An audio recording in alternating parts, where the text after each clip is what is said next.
maxkamadda darajada koowaad ee ciidamada qalabka sida qaybta 27aad ayaa maanta u fariistay dhageysiga dacwad ciqaabeed loo haystay dable xooga Cabdiwaaxid Axmed Faarax oo horay dil ugu geystay Allaha u naxariistay saddex xarigle xooga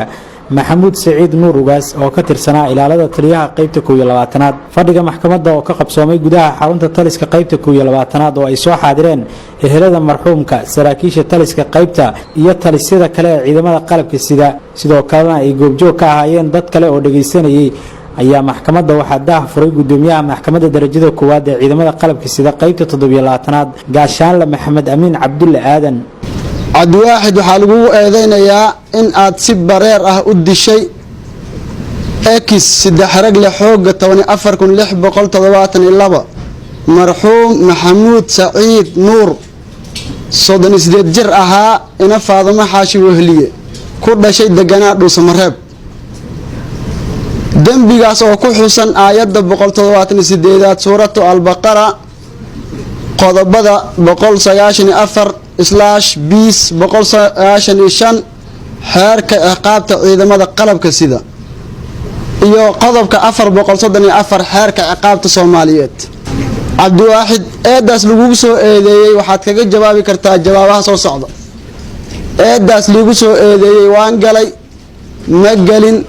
dood ayaan ka qabaa eedeysana dable xooga Cabdiwaaxid Maxamed Faarax ayaa ka hor qirtay maxkamadda in uu dil bareer ah u geystay marxuum Maxamuud Saciid Nuur oo ay ka wada tirsanaayeen ciidanka qalabka sida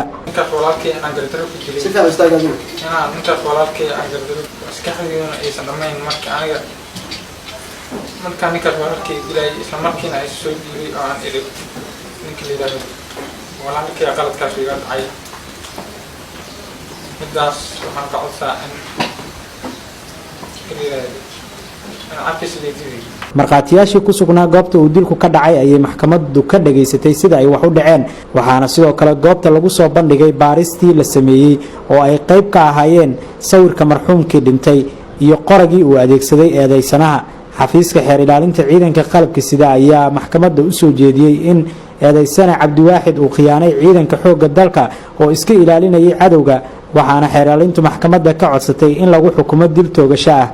mudane gudoomiye Cabdiwaaxid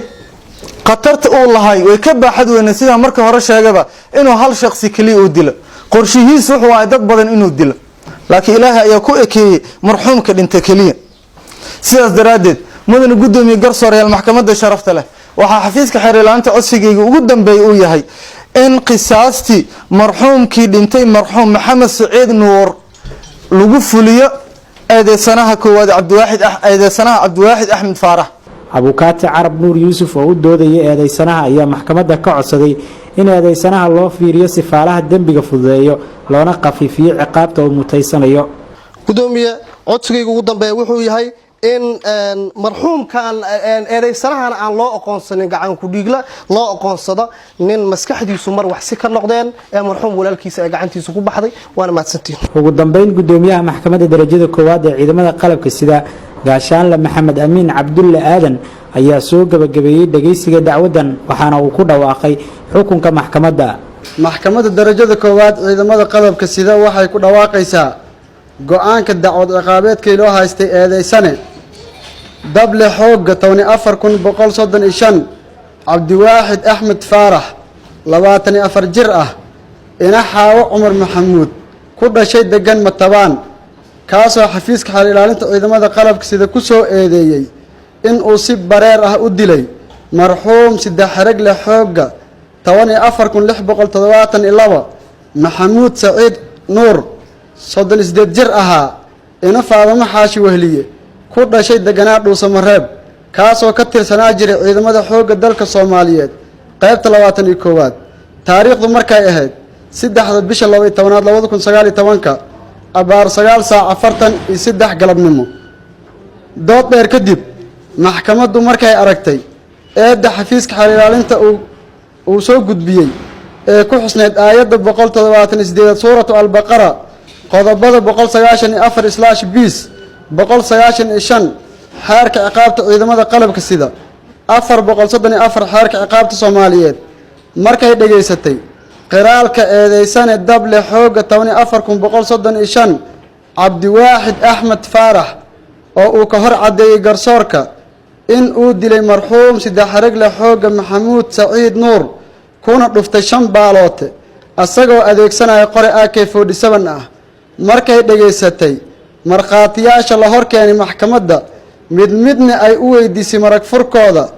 waxay maxkamadda ka hor caddeeyeen in ayagoo ka mid ah ilaalada taliyaha guutada 13aad iyo ilaalada guriga taliyaha qaybta 21aad waxa ay si isku mid ah u sheegeen ayaga oo jiifa qol ka mid ah